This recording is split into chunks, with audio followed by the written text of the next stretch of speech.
Hi everyone. Today our guest is Coast Guard Officer J. Tariella.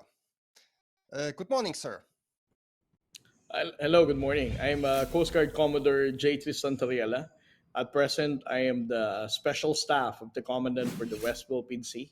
And at the same time, I am the designated spokesperson of the Philippine Coast Guard for the WPS issue. Great, thank you very much for your time. I would like to ask you about the recent situation. 2023 is basically an escalation from a kind of simmering conflict to an all in conflict from both sides. Could you please tell us how did it escalate? Why did we end up in such a serious situation? Well, I think, Richard, we cannot say that it is truly an escalation of what's happening in the West Philippine Sea. What is happening in the West Philippine Sea in the previous year is basically the result of the transparency initiative that the national government under President Bongbong Marcos has been doing.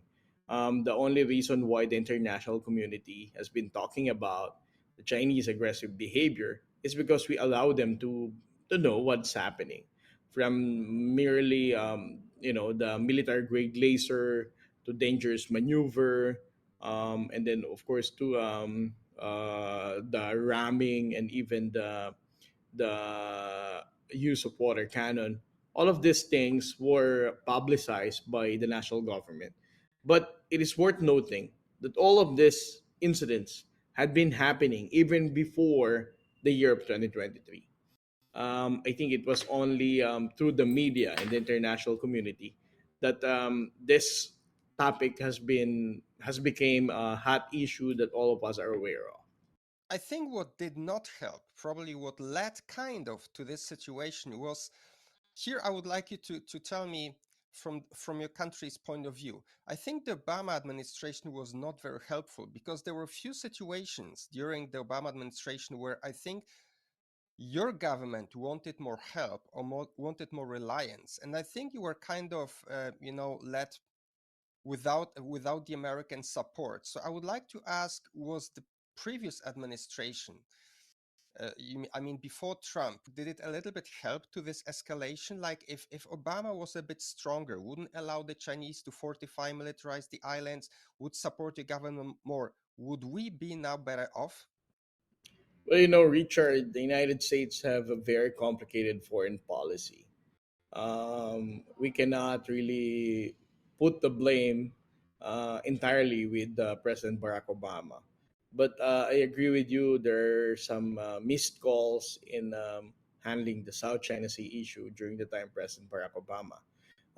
I think one good point is when the U.S. government brokered the deal in Scarborough Shoal between the Philippine government and the Chinese government, and the agreement was all of the forces of these two countries will pull out to ease the tension and the standoff in 2012.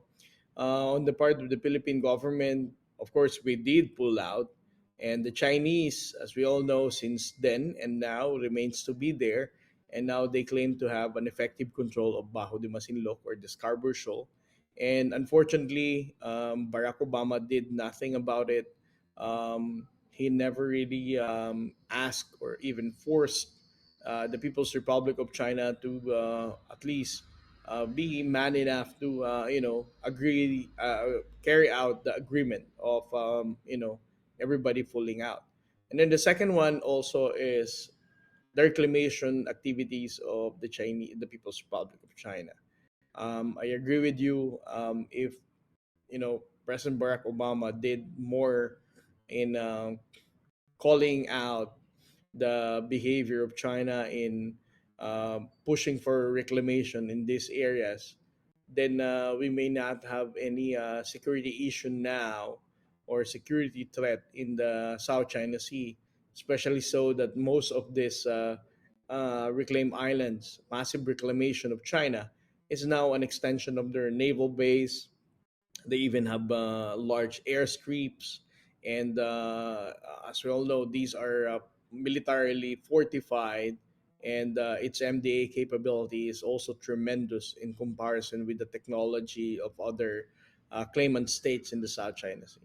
I also meant a third case, the 2016 court arbitration. Even then, when the US government was not very helpful at that time, they didn't really support you, even in that case. Well, the U.S. government, as I said, may have their own foreign policy agenda, but they may have their own reasons why they were pretty much hesitant to vocally and strengthen the case of the Philippines in the arbitral ruling. I know, but my point is just one thing.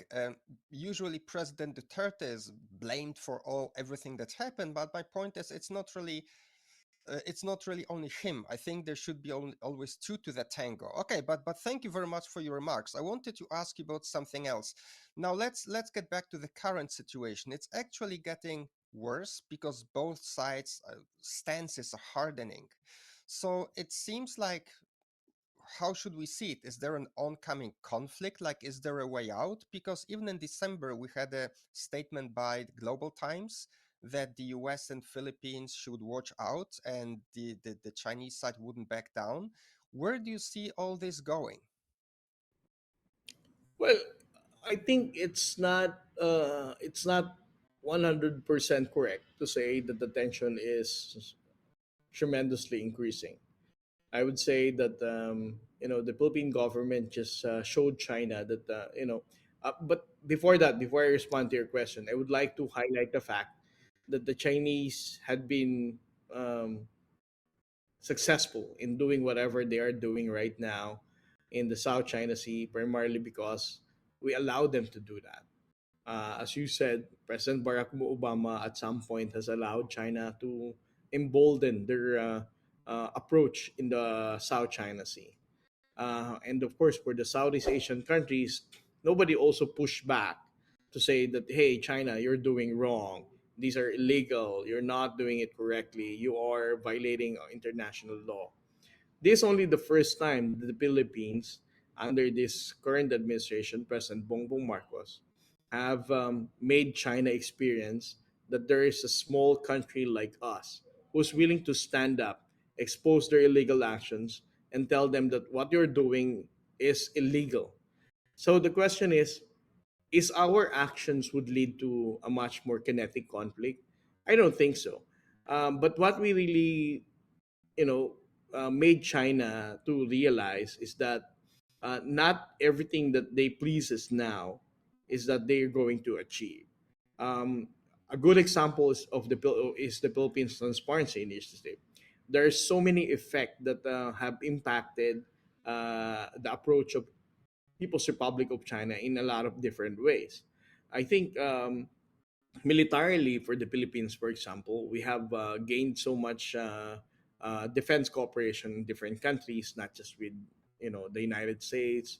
We now have signed defense cooperation with Canada, United Kingdom, Australia, Japan. All of this because of the Transparency Initiative.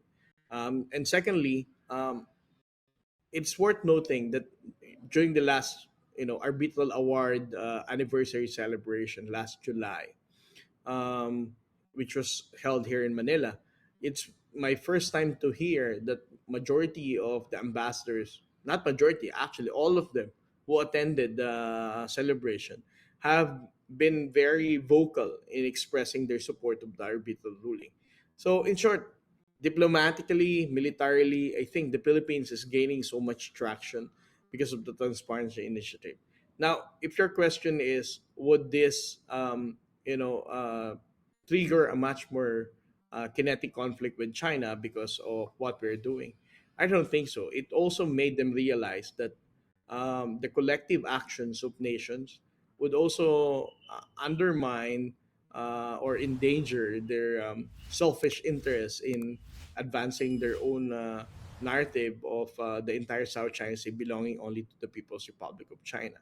They can also have their own calculation that if ever they would really push so hard in the South China Sea or even the West Philippine Sea, these countries, not just the United States, but even the European Union and the G7 countries, would really be willing to call out the illegal behavior of China and to support country like the Philippines in maintaining maritime order rules based here in the South China Sea. Thank you very much for your time. And really, I would have to say it's really we owe a lot to your government and for standing up to China, especially since I'm living in Taiwan, and I really thank you a lot for what your government is doing. It's fantastic. Well, I hope so. Richard, what's your nationality? I'm from Poland, but I've been in Taiwan for the last 20 years.